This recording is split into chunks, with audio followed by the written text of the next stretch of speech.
दिगंबर जैन समाज का 10 लक्षण महापर्व, जिसे पर्युषण पर्व के रूप में आत्म साधना के लिए समर्पित कर आत्मा की शुद्धि करने हेतु मनाया जाता है। यह 6 सितंबर तक जारी रहेगा।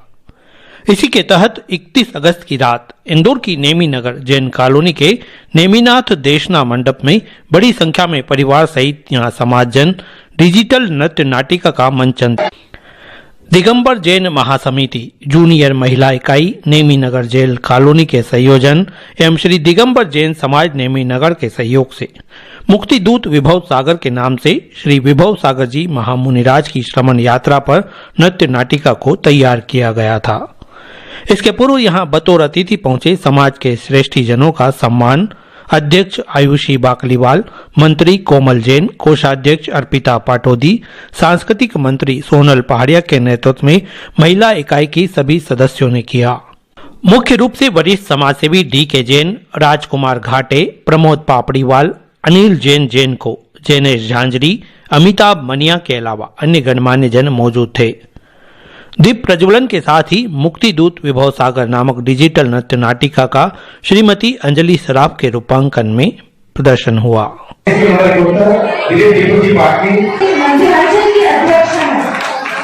सरल व्यवहार और राजनीतिक रसूख से समाज की आप चलते हैं तो कारवां पुष्पगिरी से भी जुड़े हुए हैं। ये हमारी कॉलोनी के पूर्व निवासी लूट ले जाते हैं। जगमोहन सिंह बातें करते हैं, लूट ले जाते हैं। सौगात की झोली भरकर प्यार बांटते चावल पीली। हमारी आवाज सुन रही है वो आगे मंच की तरफ आ जाए।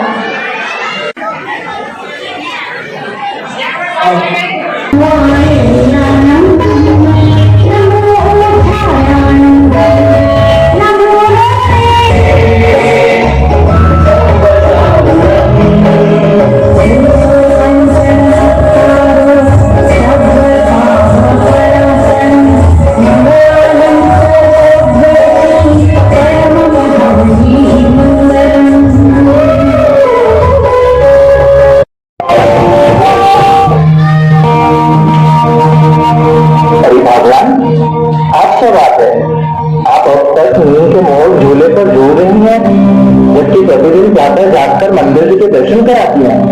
हाँ, देखा तो हमारे गांव में एक विशाल मुनिराज संघ का शुभागमन हुआ है और मैंने मुनिराज का परगामन दिया है। हाँ, यह तो बहुत ही शुभ संकेत है। आपके गर्व में समझने का प्रयास करना। मुनिराज को आहार देने का अर्थ होता है कि मोक्ष की राह तीसरे स्वप्न खड़ा है। वह सफेद हाथी धर्म क्षेत्र में सफलता, समर्पण और स्थिरता का प्रतीक है। यह सत्ता करेगी ही, साथ ही धर्म की प्रभावना करेगी। मैंने 5वें स्वप्न में देखा जल से भरा सरोवर है और उसमें सफेद कमल के फूल खिले हैं। दर्शन का अनुभव करेंगी। 7वें स्वप्न में मैंने मंगल द्रव्यों से भरी थाल देखी। यह स्वप्न संकेत देता है कि तुम्हारी संतान जीवन के मोह, राग, द्वेष रूपी मिथ्यात्व का त्याग कर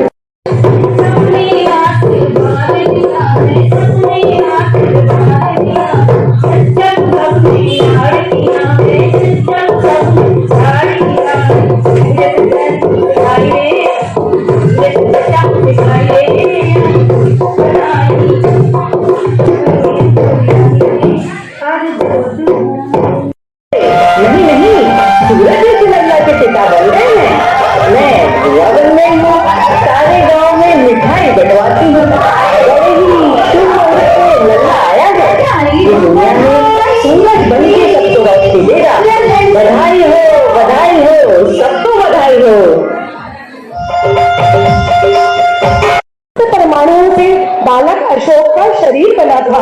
उनके जन्म ने परिवार को निरापद, शांति, स्नेही और सुखी बना दिया। ऐसा लगता था जैसे भटकती हुई नाव को किनारा मिल गया। पपीहे को स्वाति की बूंद मिल गई। थके हुए प्रतीक को विशाल वृक्ष वृक्ष मिल गया।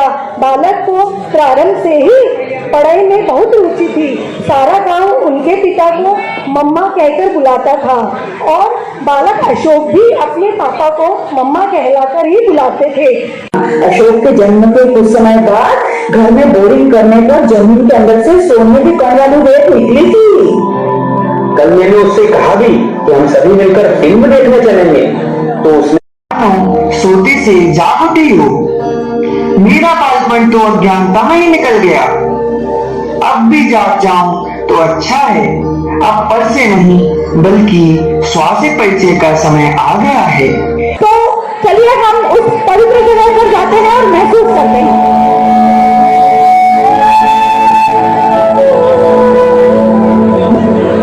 पर आगे बढ़ो। आपके मुख पर शांति, स्थिरता, प्रसन्नता के भाव स्पष्ट परिलक्षित होते हैं। इसका राज क्या है गुरुदेव? और ये भी बताइए कि यह संसार क्या है? यह सर्वव्यात्मक लोक का ना तो कभी प्रारंभ हुआ और ना कभी अंत होगा। यह अनादि अनंत है और रहेगा। इस संसार को भ्रमण करते हुए प्रत्येक जीव का अन्य जीवों के साथ माता पुत्र, भाई बहन, पति पत्नी के संबंध हो चुके हैं, जो कभी प्रिय तो कभी अप्रिय होते हैं। वास्तव में ना कोई किसी का